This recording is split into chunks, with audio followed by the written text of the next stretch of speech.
మొత్తం ఆయనని ఇన్వెస్టిగేట్ చేసిన తర్వాత ఆయన దగ్గర ఉన్న హార్డ్ డిస్క్ అంతా రికవర్ చేసిన తర్వాత దాదాపు 21,000 సినిమాస్ ఆయన హార్డ్ డిస్క్ లో పెట్టడం జరిగింది.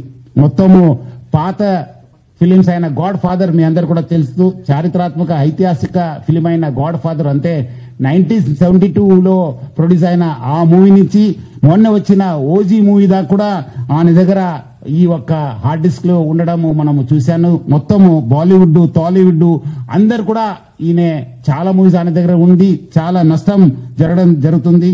అదేవిధంగా ఆయన ఇప్పటిదాకా ఒక 20 crores సంపాదన చేశారని చెప్పి ఆయన వెల్లడించారు. మనం దాంట్లో 3 కోట్ల రూపాయలు మనము సీజ్ చేయడం జరిగింది. అది ఇంకా మనం ఆయన ఫైనాన్షియల్ డీటెయిల్స్, ఆయన మనీ లాండరింగ్ ప్లస్ ఏం చేశారు, ఎక్కడెక్కడ చేశారు, ఈ ర్యాకెట్ లో మొత్తం ఏముందని తెలుసుకోవడానికి ఆయన పోలీస్ కస్టడీ కూడా మనం అడగడం జరిగింది. అది వచ్చిన తర్వాత కూడా ఇంకా మనము ఆయన దగ్గర ఉన్న విషయపైన మనం రాపట్టుకోవడానికి మా వంతు కృషి చేయడం జరుగుతుంది.